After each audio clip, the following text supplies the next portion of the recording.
안녕하십니까. 대기업 시청자 그리고 데모 주주 여러분들.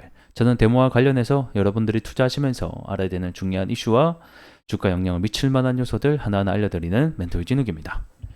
자, 우리 데모가 다시 한 번 더 반등의 시도들을 해내고 있습니다. 아무래도 데모는 현재 재건 테마에 엮여 있기 때문에 이와 관련된 이슈가 이 주가에 영향을 받는다라고 보시면 될 것 같은데, 현재 이 트럼프의 지지율도 역전이 됐다라는 소식이 들려오고 있고, 최근에는 인도와 우크라이나의 휴전 논의 방안 관련된 내용도 들려오고 있습니다. 그래서 오늘은 이와 관련된 여러 가지 이슈들을 좀 모아서 여러분들에게 또 소개시켜드리고 알려드리는 시간 좀 가져보도록 할게요. 자, 재건 이슈들 하나씩 좀 살펴보도록 할게요. 자, 인도 총리가 23일날 우크라이나에 방문을 해서 이 종전 해법 관련된 논의를 하겠다라는 소식이 들려왔습니다. 이 소식이 나오고 나서 좀 재건주들의 반등이 그래도 좀 나와줬는데요. 일단은 종전 해법 논의를 한다는 것 자체가 좀 호재성 경향이 있고, 이렇게 특정 날짜에 뭐를 하겠다라는 것 자체가 이 일정주, 뭐 재료주 어떤 형식으로 해서 주가가 반등이 나올 수 있는 부분들이 될 것 같습니다. 특히 인도 같은 경우에는 미국보다는 러시아와 좀 가까운 사이다, 각별한 관계다라고 보시면 될 것 같은데, 모디 총리도 이번 해에 연임을 좀 했었고, 그 다음에 푸틴 대통령도 총선에서 좀 연임을 성공하게 되자 서로 뭐 축하 메시지도 보내고 이런 관계를 과시를 했기 때문에 이 올해 11월 달에 러시아와 평화회의를 개최하겠다 이렇게 밝힌 만큼 그걸로 가기 위한 이런 좀 좋은 소식들이 들려오고 있고, 이게 좀 주가의 기대감으로 반영이 되고 있다라고 보시면 될 것 같습니다. 23일 날 이제 뭐 방문을 하고 나서 이 종전 해법과 관련돼서 또 뭐 뉴스가 나오게 되면 이런 식으로 종전 논의를 했다, 또는 어떤 내용들이 나오냐 이런 거에 따라서 또 주가가 반등할 수 있거든요. 최근에 이 우크라이나 그 외교부가 이 중국에 방문을 해가지고 또 논의를 했잖아요. 그리고 나서 어떤 중국의 또 발표가 있었기 때문에, 그리고 나서 또 주가가 한층 올라간 이력이 있거든요. 그래서 어떤 내용들이 또 23일 이후에 주말간 나오겠죠. 금요일 당장 내일 끝나고 나면. 그래서 또 어떤 내용들이 나오나 이런 걸 좀 지켜보자, 이렇게 설명드릴 수 있을 것 같고, 그리고 최근에 또 이런 찌라시가 하나 돌았어요. 푸틴 암 걸려서 이제 얼마 살지 못한다.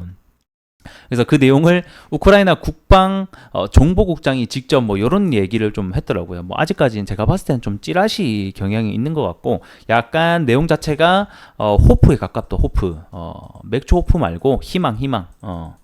결국에는 이 푸틴이 옛날부터 이 건강 악화설, 뭐 암에 걸렸니 뭐에 걸렸니 하면서 이런 썰이 많았는데, 뭐 아직까지 좀 건강해 보이더라고요. 그래서 하여튼 내용을 좀 보게 되면, 자, 푸틴 대통령이 암에 걸렸다, 근데 멀지 않아서 이제 죽을 거다, 사망할 거다, 뭐 이런 얘기를 우크라이나에서 뭐 펼치고 있더라고요. 그래서 보게 되면 희망한다, 이렇게 얘기하면서, 근데 뭐 크림군 같은 경우에는 뭐 전면 현재 또 부인을 해오고 있는 상황이다. 그래서 요런 또 찌라시가 하나 있었다, 좀 가볍게 보시면 좋을 것 같고, 그리고 이제 시장 브리핑과도 좀 연결되는 부분인데, 오늘은 이제 전선주들이 오전에 잠깐 반짝 좀 올랐는데, 이제 우크라이나 재건 사업에 이 전선조합이 투입이 된다, 이런 또 소식이 있더라고요. 그리고 우크라이나 재건 건물 올리고 도로 복구하고 전선 깔고 이런 거기 때문에 그와 관련된 관련주들은 전체 재건주에 포함이 될 수 있다, 이렇게 좀 보시면 가볍게 좀 시장 브리핑으로 보시면 될 것 같습니다. 그리고 이어서 지금 이제 우크라이나가 러시아의 본토에 좀 진격을 해 있는 상황이고, 뭐 드론부터 해서 여러 뭐 80개 마을 이상을 좀 장악을 한 상태죠. 그래서 현재 우크라이나가 요렇게 요 지역을 현재 조금 침공을 해서 좀 먹고 있는 상태다라고 보시면 될 것 같고, 이것도 제가 앞전에 설명드린 바가 있는데, 우크라이나가 갑자기 러시아 본토를 진격한 이유는 제가 방금 말씀드린 대로 11월 달에 평화 협상이 있죠.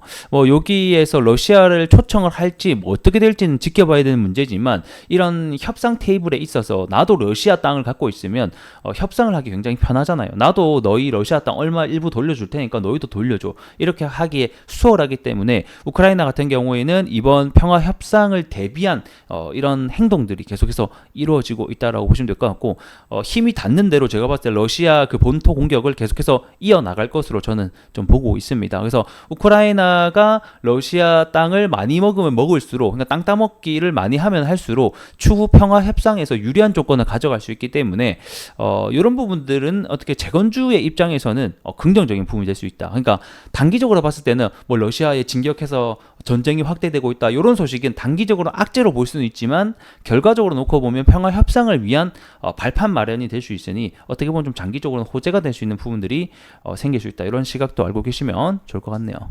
자, 그리고 이제 마지막 이슈 보도록 하겠습니다. 결국에는 재건주에게 지금 현재 가장 중요한 것 중에 하나는 이 미국 대선이 될 것 같습니다. 대선주가 아니고 재건주가 본격적으로 올라가는 시점이 이 트럼프의 당선 확률이 올라가는 시점과 맞물려서 이 트럼프의 정책주로 엮였기 때문이다 라고 보시면 될 것 같은데, 이 트럼프 같은 경우에는 24시간 내에 종전을 내가 하겠다, 당선이 되면. 자, 그렇게 얘기하면서 이제 그 우크라이나 땅을 이제 앞전 그 크림반도처럼 러시아에게 좀 넘겨주고 다른 부분을 지원을 해주겠다, 이런 식의 발언을 또 쏟아내기도 하면서 이 종전을 빨리 끝내는 어떤 정책들을 가지고 있기 때문에 트럼프의 당선 확률이 올라간다라는 것은 곧 재건주의 상승으로 이어질 수 있기 때문에 미국 대선 11월 전까지는 이 트럼프의 지지율에 따라서 재건주의 주가도 함께 동행할 수 있다라는 점 보시면 될 것 같습니다. 최근에는 이 해리스가 등판을 하게 되면서 이 트럼프의 지지율을 압도적으로 뭐 이겼다, 뭐 4% 이상 벌렸다, 이런 소식이 또 최근에 들려왔었는데, 요거를 이제 우리가 알아야 되는 것 중에 하나가 뭐냐, 일단은 오차 범위 내에 2%에서 3% 내, 오차 범위가 있다, 설문조사는. 그렇기 때문에 사실 3% 내의 오차 범위는 박빙이다, 언제든지 뒤바뀔 수 있는 결과다라고 또 제가 한자를 설명드릴 수 있고, 여러분들 이것도 이해하고 계시면 좋을 것 같네요. 그래서 지금 재건주의 상승은 이런 트럼프의 지지율이 지금 이 폴리마켓 선거단 기준으로 해서 다시 한 번 더 거의 6% 격차를 벌리게 되면서 트럼프가 좀 이기고 있는 양상세로 가게 되면서 재건주들이 상승이 일어나고 있다라고 보시면 될 것 같고, 거기에 더해서 인도 총리 방금 보신 그 이슈와 재료를 함께 좀 덧붙여서 가고 있다라고 보시면 될 것 같습니다. 요 지지율 변화는 11월 전까지 계속해서 일어날 수 있다라는 점 알고 계시면 좋을 것 같고, 오늘 이슈 여기까지 좀 살펴보도록 할게요. 자, 차트로 보도록 하겠습니다. 우리 데모 같은 경우에는 한 차례 이 재건의 이슈를 받고 주가가 올라오긴 했었는데, 요때의 하락이 뭐다? 이 데모의 악재로 인해서 떨어졌다라기보다는 지수의 하락에 의해서 함께 하락을 했습니다. 코스닥이 13%, 코스피가 10%가량 밀리게 되면서 이런 개별주 같은 경우에는 데모뿐만 아니라 전체적으로 하락을 좀 했었다라고 보시면 될 것 같고, 지금은 사실 회복을 하고 있는 단계이기 때문에 현재 이 장기 이평선을 다시 한 번 더 좀 지지해주면서 이런 쌍바닥의 형태로 올라가는 모습을 확인해 볼 수가 있습니다. 1차적으로는 이 21선을 돌파하는 시점부터 좀 다시 한 번 더 수급과 거래량이 올라오지 않을까, 이런 생각이 들 것 같고, 우선 11월 달까지 제가 봤을 때는 방금 보셨듯이 미국 대선이라던가 이런 평화회의 일정이 있기 때문에 그때까지는 계속해서 변동성을 좀 키워낼 수 있다라고 좀 보시면 좋을 것 같습니다. 무엇보다 이렇게 밑에서 매물을 받아가지고 위에 잘 이렇게 대금을 붙여서 띄워놨는데, 이게 보통 한 번에 이렇게 죽어가지고 그다음 또 이렇게 밀리는 경우가 잘 없어요. 그러면 어떤 식으로 가냐면, 이게 죽더라도 이게 뭐 쌍고점을 만들고 죽던가 뭐 이렇게 가는 거지.